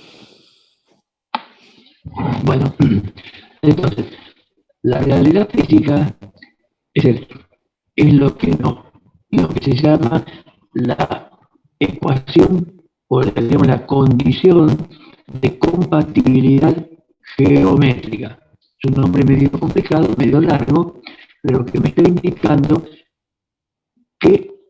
cuál es la base sobre la cual puedo buscar de plantear mi ecuación. Entonces, en este caso, la longitud total no puede cambiar. Quiere decir que si esto se va a estirar porque está retenido en A y estirado por esta fuerza, está claro que esta parte se estira. Es mismo sentido común. Y que si esto no se mueve y esto está empujando para acá y esto se deforma, está claro que esto se está comprimiendo, se va a cortar. Pero lo que cambie, lo que se alargue uno tiene que ser igual a lo que se acorte el otro. ¿Está bien? No, ¿puedo repetir? Me muevo un poquito. Sí, por favor. Ahí. ¿Se ve esta parte? Vamos a ver cómo planteamos, cómo lo estudiamos esto. No entendí lo anterior, profe. Hay dos caminos teóricos, digamos, para enfocar esto. El que más me gusta es uno, no importa el nombre técnico, que es imaginar que alguno de los apoyos no está. Es decir, ¿qué hago? Mentalmente imagino como que estuviera isostático. Fíjense, si B no estuviera, uno se podría estirar, porque entre RA tirando para acá y estas dos P para acá estiran este sector, el tramo 1. Pero este tramo no se deforma porque como se puede correr, lo que se corra la pieza esta es lo que se corre el extremo B, porque imaginamos que no está. Entonces, ¿cuáles van a ser las tensiones en este tramo? 0, porque como se está moviendo libre, no hay ninguna fuerza actuando, no está restringido nada, bueno, esto no tiene fuerzas. Las únicas fuerzas que son de tracción y las tensiones de tracción serían del tramo 1. A su vez, si sacara, se imaginara que no está, esto también sería un isostático. ¿Por qué? Porque esto puede venirse para acá, acortarse en función de esto, y este punto A libre, digamos, el extremo A libre, se correría para acá y no habría nada que lo retenga. Por lo tanto, el tramo 1 estaría descargado. Lo que escribí acá, para que como sé que ustedes copian la pantalla, de alguna manera, no sé cómo lo hacen, pero sí lo hacen, que ya les quede esto anotado. Si B no estuviera, se tiraría 1. De acuerdo. Como única deformación. ¿Por qué dije pongo acá como única deformación? Porque L2 se corre, pero no se deforma. Es decir, el punto B se desplaza, pero no se corre. No se deforma. Y si A no estuviera, la única deformación sería la que sucede entre estas dos fuerzas de acá y la reacción RB, que sería hacia el otro lado igual a 2P. Entonces, este tramo está comprimido, este tramo se deforma porque el material es elástico deformable, y este se corre, pero nada más no pasa nada. Entonces, ¿cuál es el criterio para deformar? Adoptar uno de los dos. Adopté el de acá. Dejo este y mentalmente saco este. ¿Qué sucede? L1 se estira. Voy a tener L1 más un delta L. Y este delta L, y acá delta L2, acá L2 no pasa nada. Se corre. Nada más. Se corre, lo hice, digamos, bueno, lo estiré para acá. Lo que se corrió esto es lo que se corrió esto para acá. Este no se deformó. Se deformó solamente este. ¿Y cómo saco la deformación? Muy simple. El esfuerzo normal por la longitud inicial, L1, dividido esa rigidez a la tracción, que es el producto de la constante del material, el módulo de Young, y del área de la sección transversal. En este caso, vale 2P. Por supuesto que acá, ¿cuánto vale RA? 2P para allá, 2P hacia el lado izquierdo de la pantalla.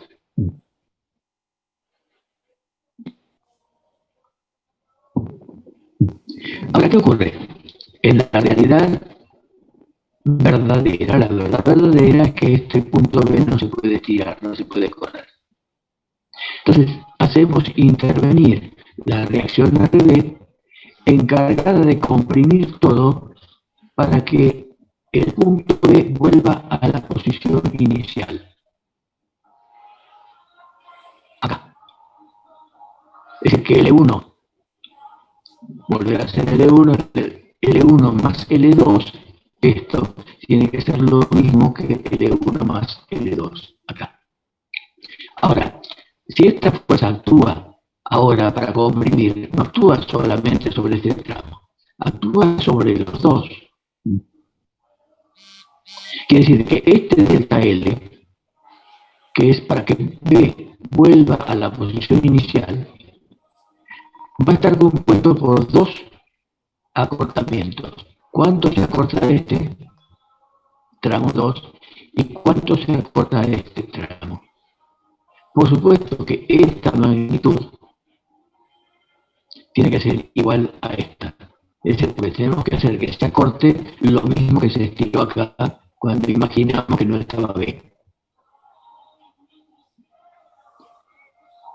Ahora, la fuerza que está actuando es RB, N es RB.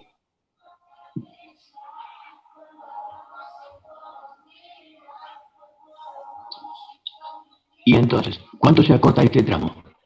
RB por L1 sobre la rigidez del tramo 1.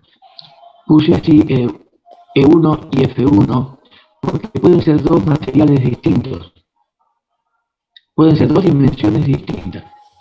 Pueden ser dos materiales distintos con la misma dimensión, o puede ser que tengan distintas dimensiones y distintos materiales. Entonces, previendo eso, escribo lo más general. Si todo es igual, bueno, entonces esto será igual a esto, y si no, cambiará.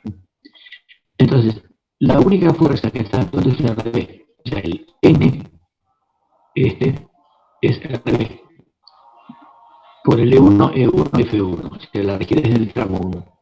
Y acá, por la longitud 2 y la rigidez del tramo 2.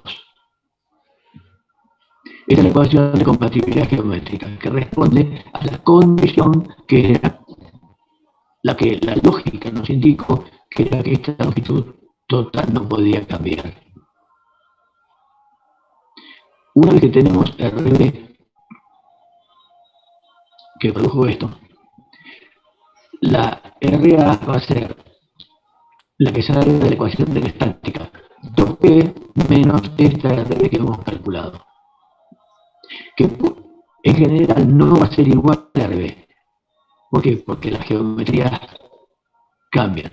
¿Cuándo sería igual? Si esto estuviera exactamente en medio y tuviéramos el mismo material y la misma sección en todo, o sea, tuviera simetría completa acá, entonces RA y RB serían iguales, y sería la mitad. Este sería el valor de P y la otra también. ¿Va bien hasta acá? ¿Alguna consulta? Sí, profesor, en este caso L1 se va a estirar más que L2 por la sección. Si es el mismo material, ¿no? No, repetime la pregunta porque no hablaste algo de los E. Sí. Sí, L1. ¿Qué me decías de estos? L1 se va a estirar más que L2, ¿eh? Depende del material y la rigidez. Si este fuera de goma y este fuera de acero, esta parte va a ser más chica que esta. Claro. Se va a deformar más esto que lo que se va a deformar esto. O sea, depende del juego de estos productos, cuál parte va a ser la que se deforme más. Si las dos eran iguales, está claro que L2, que es más grande, se va a deformar más grande. Es decir, si L2 fueran 2 veces L1 y estos fueran iguales, los dos fueran iguales, estos productos, la rigidez, entonces Este se va a deformar el doble que este. Pero no es solamente el juego de estas longitudes, sino también el juego de estas rigideces, que no las tenemos. Después, en algún ejemplo numérico que les voy a mandar, ahí las pondremos en juego. Pero en principio, esto depende del área que tenga, los centímetros cuadrados de sección acá, los centímetros cuadrados de sección de este lado, y de qué materiales estemos hablando. Es decir, cambiando los materiales estos, cambiando las rigideces, podemos lograr que este deforme más que este, o que este deforme menos que este, o que los dos deformen lo mismo. Porque podemos elegir las secciones con distintos materiales para que los dos se deformen lo mismo. Si los dos se deforman lo mismo, quiere decir que este se mantiene en posición, lo que se corta uno se agarra el otro. En fin, se pueden hacer muchos juegos sobre esto. O sea, esto puede dar origen a 50 problemas diferentes, depende de qué valor le pongamos. Pero la base sería siempre la misma, que esta longitud total no pudo variar. Una vez que tenemos resuelto esto, que igualamos esto con esto, encontramos el valor de RB y el valor de RA, nos quedaría el diagrama de esfuerzos normales, que aquí sí habría que hacer. Con las barras de reticulado dijimos que no hacía falta, pero aquí con los hiperestáticos sí. Entonces tenemos un N1, que es RA, acá tendríamos el salto 2B y acá RB.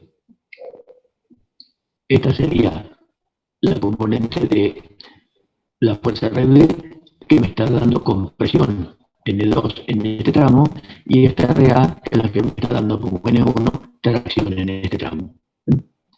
Fíjense que los esfuerzos van a determinar finalmente las tensiones. Que paso acá, lo que puse acá abajo.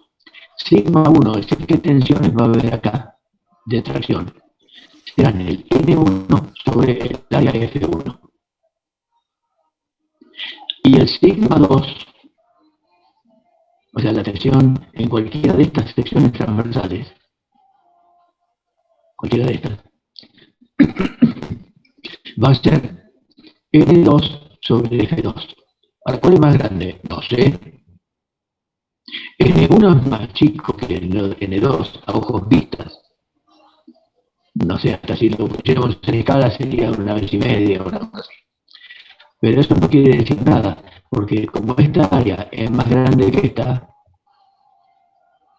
el denominador es más grande. Entonces, este es más grande que este, sí, pero también este es más grande que este. Podría darse el caso que esta fuera igual a esta, o que esta incluso sea menor que esta. Si esta área aumentó mucho, puede ser que sigma 2 sea más chica que sigma 1, a pesar de que tenemos más esfuerzo. ¿Y cuáles van a ser las deformaciones finales? Y las que saquemos con esto. N1, o el RA, o el L1 sobre la rigidez 1, y L2, RB, que es N2 por L2 sobre la rigidez 2. Eso me va a decir cuánto se movió esto para acá y cuánto se estiró uno y cuánto se acortó el otro. Está clarísimo que como la longitud total no cambió, el valor absoluto tiene que ser igual a este, solo que este va a ser un valor negativo y este un valor positivo. Este va a dar más 2 milímetros y este va a dar menos 2 milímetros. ¿Va bien? ¿A qué negativo? Pues a chica. ¿O no? Es negativo porque se acortó, claro. Acá. Los acortamientos los llamamos negativos. Eso por definición. Los estiramientos positivos. Acá le pongo esto a pesar de que nunca lo vamos a hacer en esta materia. Pero por si alguna vez lo tiene que hacer de verdad, no olvidarse que la parte comprimida hay que verificarla por bandeo. Ya un poco el hecho de que tenga mayor área tiende a compensar el bandeo, pero puede que no sea suficiente. O sea, hay que tener mucho cuidado con las piezas comprimidas. Si después nos queda tiempo, les puedo mandar algo resuelto con Pandeo, como para que ustedes vean cómo se maneja, pero desde luego es cultura general, pero no se lo voy a tomar en esta materia. Muy bien. Pero no está de más saberlo por la duda, ¿no? Porque teóricamente todo lo comprimido habría que verificar por Pandeo, es una columna, un puntal, todo se verifica, los puntales se verifican por Pandeo.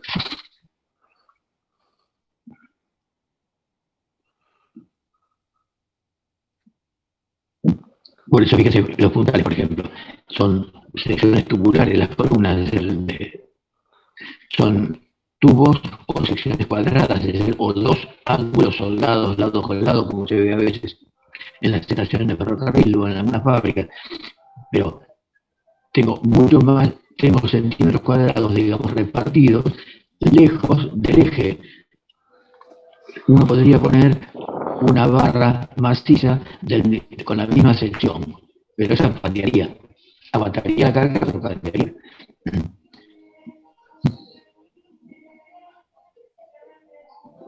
Muy bien. Bueno, acá no tengo más nada.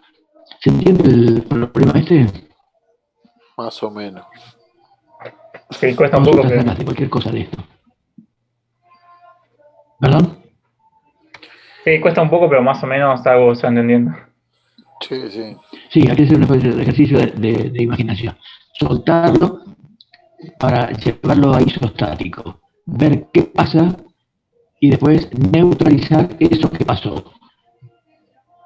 Lo suelto, se estiró. Ah, pero en la realidad no se tiene que estirar. Bueno, entonces lo comprimo. ¿Y cómo lo comprimo? ¿Y le voy a transportar acá?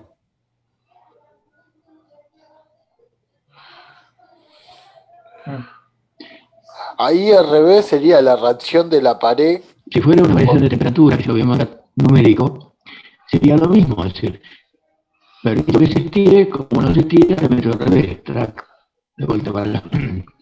Es decir, el criterio este sería más o menos el mismo para una pieza con variaciones de sección y de variaciones de temperatura. Les voy a mandar algo medio combinado, así como para que ustedes tengan. Muy bien. Y esta sería la parte final, porque en última instancia, llegar a esto que es la parte táctica, estamos en resistencia de materiales. En resistencia de materiales que me interesa saber si el sigma 1 va a resistir la tensión admisible que tengamos, si el sigma 2 va a resistir la tensión de compresión que tengamos y además se va a aguantar la tensión por el tema de Pandeo. Es el que no sé, porque si está comprimido y pandea, ¿qué va a pasar? Se va a jugar así esto, o va a ser así, como la vía que se retorcía toda. Entonces, esto es lo que tenemos que evitar. ¿Cómo lo puedo evitar? No tengo ninguna posibilidad hasta después de haber hecho todo esto, ¿verdad? Casi como el tema de la cavitación. Primero resuelvo y después veo si cavita o no cavita. Y si cavita no me sirve todo lo que hice, lo tengo que cambiar. Bueno, acá también. Resuelvo esto y me fijo la tensión. Donde haya compresión, verificaré después por pandeo. Y si no existió el pandeo, tendré que volver a redistribuir el área F2. Lo comento como cultura general. Supongamos que esta sigma 2 de compresión alcanza a la presión admisible, o sea, está dentro de los límites de seguridad. Y tenemos una sección de 16 centímetros cuadrados, con una pieza maciza. Si eso me da condiciones de que pandee, no necesito aumentar la sección, pueden seguir siendo los 16 centímetros cuadrados, pero en lugar de tener un redondo macizo, tendré que tener un tubo de pared delgada que me aleje del eje esos 16 centímetros cuadrados, repartirlos en toda la periferia. Y ahí, entonces, me va a quedar la pieza en buenas condiciones. Normalmente pasa por ahí la cosa, es decir, es una redistribución. A veces tengo que poner un poco más de material, pero no necesariamente. Fíjese, un caso, tenemos unos minutos todavía, de compresión. Una de esas antenas, como hablamos la semana pasada, las antenas de televisión, ¿no?, que sostienen las antenas de radio, de televisión, o las grúas estas de construcciones. La carga de compresión y la tensión admisible la logro con 4 ángulos. Pero después, para que me aguante el pandero, estos 4 ángulos tendré que formarlos como esquinas de una sección cuadrada cada vez más grande. Si la posibilidad de pandeo es baja, los podés poner en una columna de menos dimensiones, digamos, más cerquita uno de otro, como pasa con las señales de las viejas señales ferroviarias. Ahora, si tiene que ser más grande, más pandeo o más riesgo de pandeo, para compensar ese mayor riesgo de pandeo, las separo más. Con lo cual, armo un conjunto que es más rígido contra pandeo, con la misma área de sección. Es decir, con los mismos angulitos, o los mismos 4 angulitos. Entonces, en lugar de tener un macizo, tendré que tener un tubo de pared hueca. Y ese tubo tendré que tener más diámetro para que el área se vaya alejando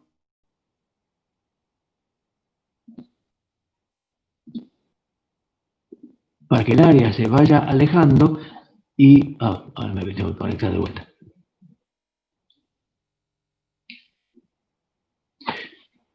Y al aumentar el área, aumenta la resistencia contra el pandeo. Fíjense que intuitivamente este tema más o menos uno lo puede llegar a intuir y a darse cuenta cómo viene la mano. Porque si algo es inestable para la compresión, si es inestable a la compresión y puede llegar a deformarse lateralmente, le doy más dimensiones. Es como cuando uno está parado en una pata. Si uno está parado en una pata, tiende a caerse. Y entonces, ¿qué hace? Separa los pies. ¿Por qué? Porque está teniendo una mayor estabilidad. Y el tema del pandeo está bastante relacionado con eso de la estabilidad. Fíjense con esta otra. Con la reglita, ¿no? Esta. Cuando la pandeo, cuando la comprimo, ahí está. Estoy comprimiendo con los dedos. Y empieza a fallar. Está fallando, lo ven que se está curvando lateralmente. Sí, se ve. Pero esa curvatura lateral es del lado más débil. Fíjense, la pongo ahí en perspectiva.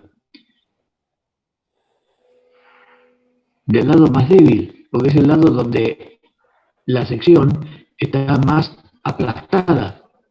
No va a curvarse en este otro sentido, sino se curva en el sentido donde esto es más fuerte. ¿Y dónde es más fuerte?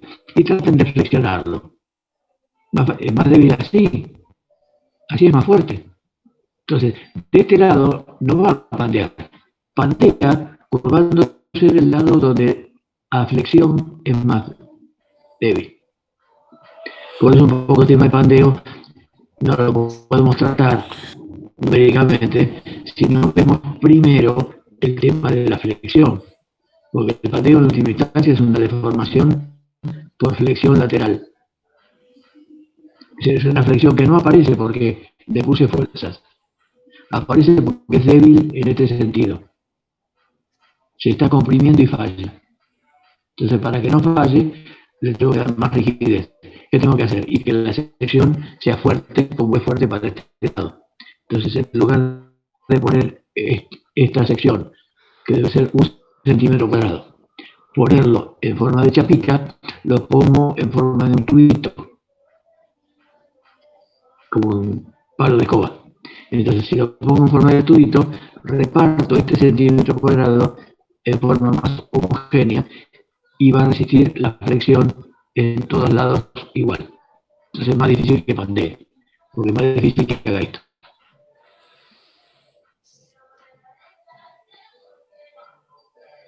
¿Más o menos se entiende? ¿Y cuál es la sección más utilizada que funciona mejor? Depende para qué. ¿Cuál es la que? La sección más utilizada, ¿qué forma? Y con core, depende para qué. Si quiero resistir torsión, por ejemplo, si quiero resistir torsión, voy a utilizar una sección tubular. Después vamos a ver por qué. Si quiero resistir flexión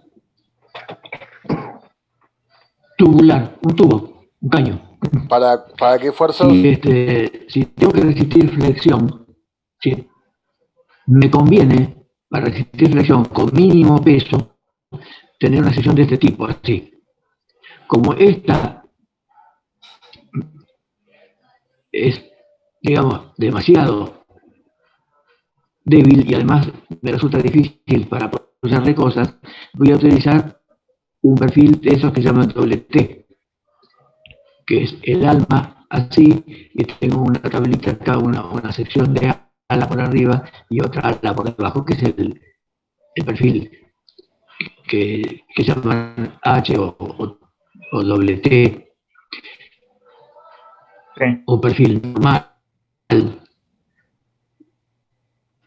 Y eso lo tienen en el OM, contienen algunos datos de ese material. Ahora, ese es bueno si lo voy a poner así, pero si lo pongo hacia acostado, es muy débil. Entonces, no solo depende de qué material voy a elegir, sino cómo lo pongo. Me estoy adelantando porque esto es para flexión, o sea que la semana que viene recién vamos a empezar a trabajar sobre este tema. Pero, ¿cuál es el mejor perfil? Y depende también para qué, como muy bien dijo Tacore. O sea, para solicitación axil pura, cualquiera. Si está fraccionado me da lo mismo. El que encuentre más barato, el que me sirva mejor.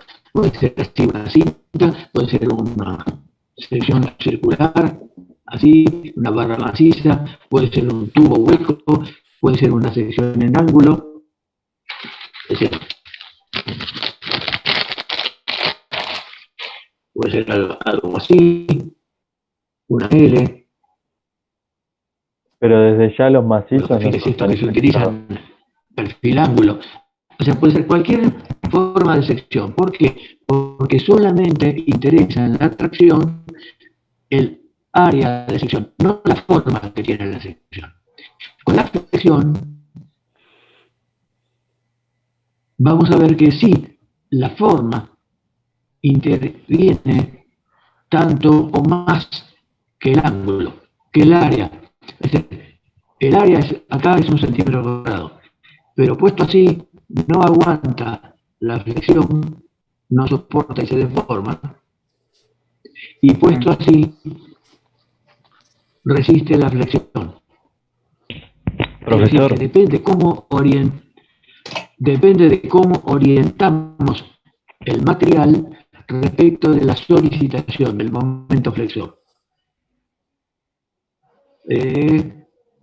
Nos va a llevar más tiempo estudiar flexión que axil. ¿Por qué? Porque el tema este de la forma juega un papel muy importante. No solamente el área, sino cómo está distribuida el área. Y eso lo tenemos que ver con un poco más de paciencia, así que yo creo que nos va a llevar todo el mes de septiembre flexión. Las 4 clases. Muy bien. Queda menos de un minuto. Muy buen fin de semana para todos. Si hay alguna duda de esto, bueno, calculo en lo posible fin de semana o como el lunes mandarle los problemas. Y si hay consultas por mail, todos los días miro. Genial. Muchas gracias, profe. Chao, hasta Buen fin de luego. semana. Buen fin de semana.